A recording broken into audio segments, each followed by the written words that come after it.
Christophe de Cardrel, bonjour. Bonjour. Vous êtes le directeur commercial du chantier Archambault. Aujourd'hui, vous nous présentez un nouveau bateau. D'accord, donc le nouveau bateau en question, c'est le A31.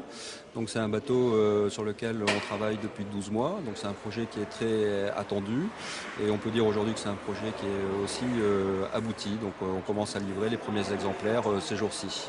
Alors parlez-nous un petit peu de ce bateau, destiné à la régate, destiné aux loisirs.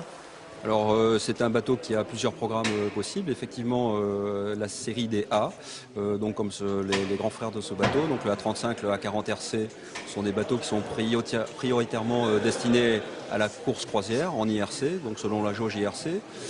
C'est aussi un bateau qui correspond très bien pour des courses donc en équipage réduit ou en solo, mais on n'oublie pas pour autant donc le programme familial ou de balade ou d'utilisation hors régate. C'est un monosafran, un bisafran?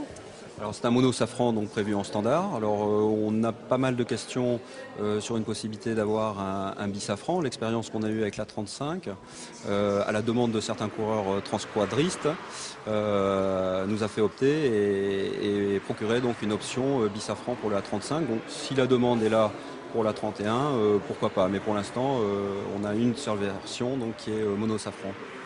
Alors pourquoi à 31? Il y a vraiment un marché pour cette longueur? Ben, oui, il y a un marché. C'est un segment en fait qui commençait à être un petit peu vieillissant où il n'y avait pas tellement de nouveautés. Donc je pense notamment aux flottes importantes de 31-7. Et donc il y a pas mal de gens aujourd'hui donc qui pensent à un bateau plus moderne, plus rapide, avec peut-être d'autres manières de naviguer. Quel est l'architecte de ce bateau? Alors toujours non plus le tandem mais le trio, donc Joubert, Nivelt et Mercier, donc avec lesquels le chantier a une collaboration historique, je dirais, depuis le début de l'histoire du chantier. Alors ce bateau, on va le trouver dans votre réseau de distribution. Est-ce qu'on peut également le trouver chez Delaware? Bien sûr, alors le chantier Archambault est un petit chantier, mais il a un grand réseau, donc puisque à ce jour nous comptons une quarantaine de distributeurs à la fois en France et à l'export. Donc l'export ça veut dire l'Europe, mais aussi des pays relativement lointains comme les États-Unis, le Canada. Nous sommes présents aussi en Chine, donc ça veut dire aujourd'hui que quelqu'un qui cherche un bateau Archambault peut trouver un service où qu'il se trouve. Donc c'est ce qui fait un petit peu la force du réseau. Et nous avons aujourd'hui quelques sociétés de location relativement connues, donc qui proposent à la location certains modèles de la gamme Archambault, donc que ce soit des modèles monotypes comme le Surprise ou le Grand Surprise, ou la 31 et la 35, qui sont des modèles qu'on trouve assez facilement maintenant en location. Alors Christophe, vous allez nous parler un petit peu de l'accastillage de l'équipement de ce bateau. C'est dans le cockpit de la 31, donc je vais vous présenter la barre, donc qui est montée en standard. C'est une très jolie pièce en carbone, donc équipée d'une raquette, donc qui permet une bonne prise en main. Et puis donc on a un stick télescopique spin lock. On a aussi donc un élément intéressant en fait qui est cette manivelle, cette commande de gaz, donc il y a une commande débrayable spin lock qui permet de ne pas avoir de bout pris lors de la navigation, donc on la replace donc très facilement après.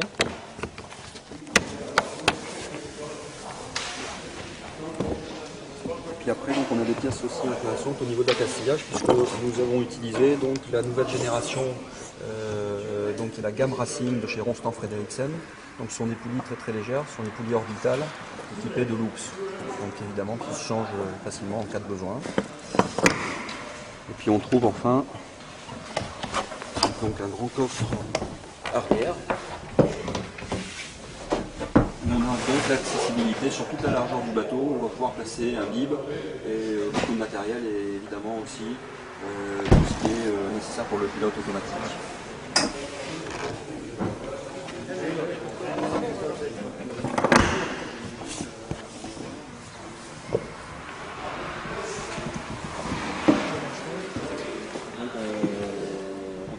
Important parce qu'on a un bateau avec un mètre d'eau donc qui est à 3,23 m, soit un petit peu plus faible que la 35. Et qui donne donc cette possibilité d'avoir un espace très très agréable en fait où personne ne peut se gêner, que ce soit en régate ou en balade. Alors là on se trouve sous la voûte arrière de la 31 où on vous présente donc le safran qui est une pièce sur laquelle on a porté énormément d'attention, notamment au niveau du profilage. Donc on a un bord d'attaque en fait qui est déjà très très fin, qui est très profilé, donc avec un top du safran donc qui se retrouve extrêmement près donc de la voûte, et puis donc avec un bord de fuite qui est extrêmement fin. On voit l'épaisseur, là on est à peine 1 mm d'épaisseur derrière. Donc c'est vraiment une très très belle pièce sur laquelle on a beaucoup travaillé. Donc le bateau actuellement est prévu en commercialisation dans cette version mono safran. Si plus tard on a une demande sur une version bisafran, comme ça a été le cas pour l'A35, on se penchera effectivement sur la faisabilité. Il n'y a pas d'obstacle technique. Donc après on continue vers l'avant, on trouve l'embase du sail drive. Donc on arrive sur la quille où là on a une quille donc, qui est sur une finition standard, qui est déjà quelque chose de relativement élaboré avec lequel on peut naviguer. Alors évidemment après on peut apporter un niveau de préparation beaucoup plus important en shapant encore plus donc, la quille. Donc c'est une quille qui est 100% en plomb. Ce qui est important puisque donc on a un rapport de lest de l'ordre de 40%, c'est-à-dire qui est relativement important pour cette taille de bateau. Technique tribord où on trouve en premier lieu donc un cabinet de toilette équipé d'un lavabo avec une possibilité donc de douche. La toilette positionnée dans l'entrée avec une assise confortable, le réservoir à eau noire juste derrière, et puis après donc on arrive sur la partie droite de ce local technique avec des éléments intéressants puisqu'on a accès directement au réservoir de gazole qui est transparent, au pré-filtre, aux commandes moteur et aux commandes de pilote lorsqu'il y en a un. Et donc on peut apercevoir aussi l'accès direct aux vannes. Donc tout ça est intéressant puisqu'on sait où on a à intervenir en cas de besoin. Bien, alors donc nous sommes dans la zone de la navigation, donc avec la présentation de la table à cartes de la 31. Donc un poste assez ergonomique aussi, puisqu'on trouve en fait un siège pivotant, donc qui s'escamote entièrement sous le plateau de la table. Et puis après, donc on va trouver un pupitre ouvrant, donc on peut ranger son matériel.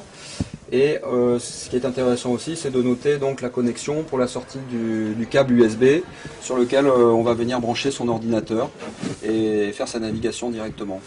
Donc évidemment, on est équipé d'un éclairage et on va trouver au-dessus donc le panneau électrique avec tout le câblage donc qui est immédiatement aussi accessible.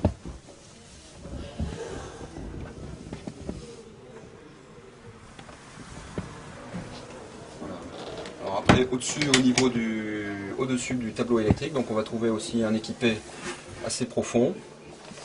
Et puis on termine donc cette centrale navigation par un plateau de travail donc qui peut servir à beaucoup de choses. Et on termine le bloc par un grand placard avec 2 étages.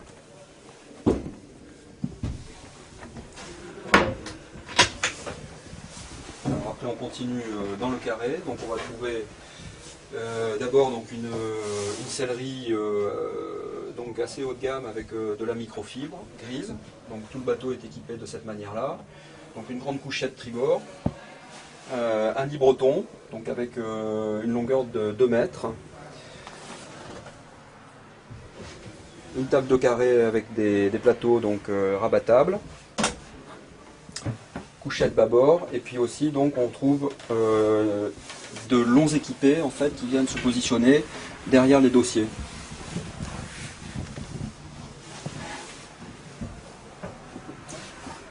La cuisine, donc on trouve une cuisine en L, donc équipée en standard avec un réchaud de feu monté sur cardan, 2 grands équipés, une glacière, donc qui peut être équipée en option d'un groupe froid, l'eau froide sous pression, et on continue donc par une grande cabine double arrière où on a une couchette qui est très large puisqu'elle vient un petit peu plus loin que l'axe du bateau, et donc on est équipé là d'une penderie. Bateau. qu'est-ce qui le différencie par rapport à ses concurrents? Ah, alors donc le prix déjà, puisque les concurrents, je ne sais pas si on peut citer de marque, mais allons-y. Donc on a des concurrents immédiats qui seraient le J97 ou le JPK 960 par exemple. Donc c'est un bateau qui est toujours dans la philosophie des bateaux Archambault, c'est-à-dire qu'on essaie de faire des bateaux qui soient moins chers, sur un positionnement prix moins cher donc, que ce qu'on peut trouver en équivalence sur le marché. C'est des produits qui amènent énormément de performance, donc c'est des bateaux qui sont très rapides, légers et très simples et faciles à naviguer. Donc des bateaux très faciles en fait et peu chers. Donc c'est vraiment le positionnement du produit Archambault qu'on avait déjà sur le 40 RC, qu'on retrouve sur le 35 et qu'on continue à développer sur la 31. Vous avez cité le mot léger, vous pouvez nous parler un petit peu de la construction du bateau? Bien sûr, alors Archambault donc, maîtrise certaines technologies depuis de nombreuses années. Donc il y a la technologie de l'injection qui est maîtrisée depuis plus de 10 ans maintenant par Archambault, donc, notamment pour tout ce qui est pont. Donc, nous fabriquons les ponts en injection. Et depuis 4 ans maintenant, nous maîtrisons très très correctement la technique de l'infusion donc pour les coques.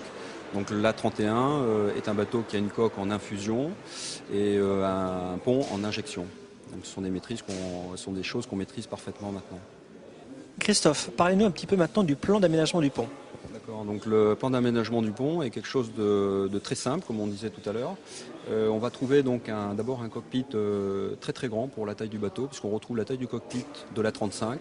C'est un grand espace ouvert où tout le monde peut circuler, où on a une excellente ergonomie.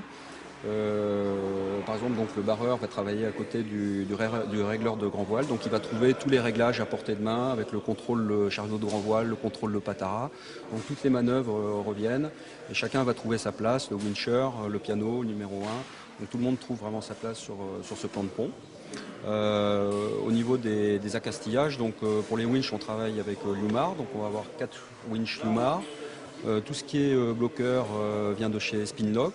Et tout le reste de l'accastillage de pont, c'est la ligne Racing de Rostand Frederiksen. Donc notamment, on peut apercevoir toutes les nouvelles générations de poulies à loupe.